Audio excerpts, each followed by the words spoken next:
राधे राधे, जय श्री कृष्णा। मैं सीमा सिंह आप सभी को सादर प्रणाम करती हूँ। आज मैं आपको 3 बनौती अमावस्या की व्रत कथा सुनाने जा रही हूँ। अगर आप अमावस्या का व्रत करते हैं, साथ में बड़ पीपल की पूजा करते हैं, तो आपको व्रत और पूजा के साथ में 3 बनौती अमावस्या की व्रत कथा भी सुननी चाहिए। इससे व्रत और पूजा के साथ कहानी सुनने का भी पूरा फल मिलता है। आइए अब हम 3 बनौती अमावस्या की व्रत कथा सुनते हैं। एक बार एक नगर में एक राजा रानी रहते थे। रानी 3 बनौती अमावस्या का व्रत करती थी और बड़ पीपल देवता की पूजा किया करती थी। राजा रोज शिकार खेलने जाया करता था। तब एक बार की बात है, राजा वन में शिकार खेलने के लिए गया तो राजा ने देखा कि एक काली नागन एक सांप के साथ अटखेलियां कर रही थी और उसके साथ काम सूत्र में बंधी हुई थी। राजा ने मन ही मन सोचा कि इंसानों की नीयत बदलते देखी है, लेकिन अब तो जीव जिनावर भी अपना सत खो रहे हैं। यह काली नागन है और यह साधारण सर्प के साथ गंदे कर्म कर रही है।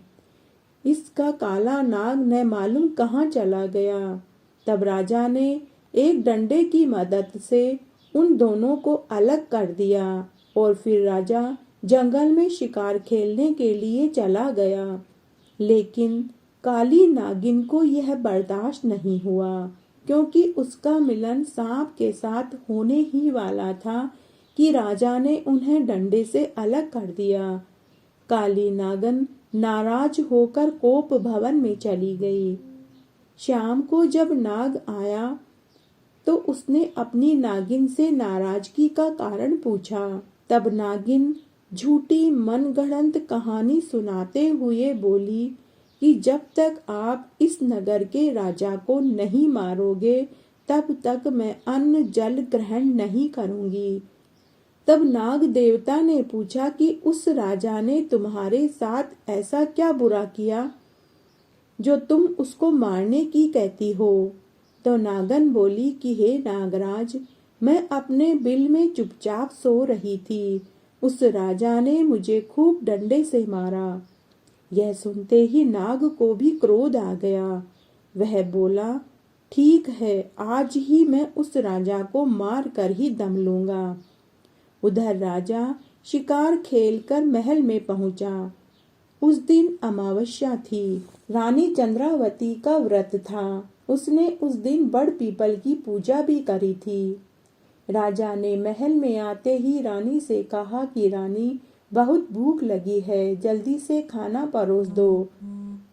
रानी ने कहा कि जी हुजूर, आप हाथ मुंह धोकर आइए, मैं तब तक खाना परोसती हूँ। तभी वहां नाग भी महल में पहुंच गया। वह जाकर परिंदे में पानी के लोटे में कुंडली मारकर बैठ गया और सोचने लगा कि जब राजा खाना खाकर पानी पीने आएगा, तब मैं राजा को डस लूंगा। तब रानी ने राजा को खाना परोसा और हमेशा की तरह पूछने लगी कि हे महाराज, आज आपका दिन कैसा बीता। तब राजा ने नागिन वाली बात बताई कि रानी, आज मैं तुम्हें एक काली नागिन वाली बात बताता हूँ। हे रानी, इंसानों की नीयत बदलते हुए देखी है। स्त्री पुरुष काम के वशीभूत होकर अपने पति और पत्नी को धोखा देते सुना है, लेकिन आज मैंने जंगल में एक काली नागिन को एक साधारण सर्प के साथ गंदा दुष्कर्म करते हुए देखा, तो मैंने उसे एक डंडे की मदद से अलग कर दिया। उस काली नागिन का सांप तो न जाने कहाँ भोजन की तलाश कर रहा होगा और वह नागिन उसके पीछे से मुंह काला कर रही थी। हे रानी, मुझे स्त्री जात पर बिल्कुल भरोसा नहीं रहा।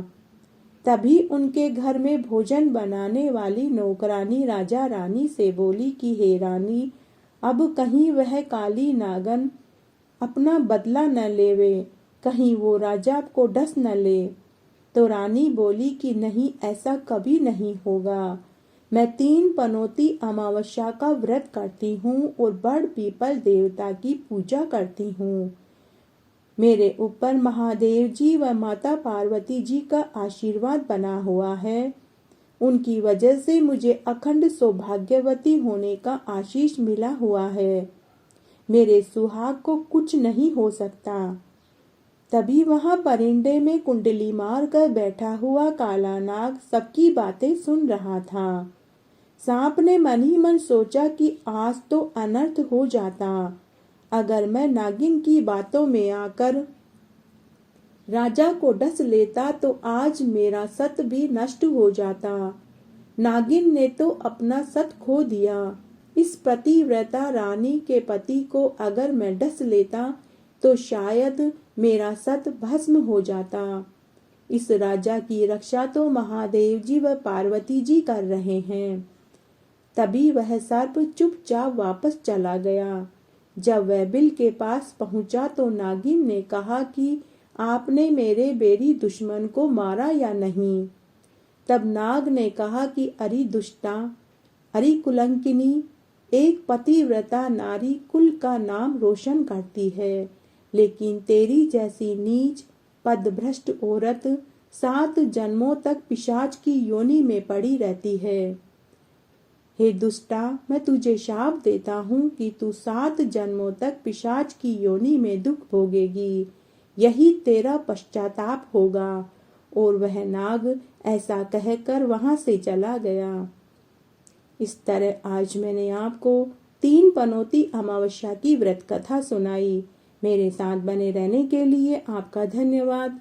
आगे की कथा कहानी के लिए भी आप इसी तरह मेरे साथ बने रहें। धन्यवाद।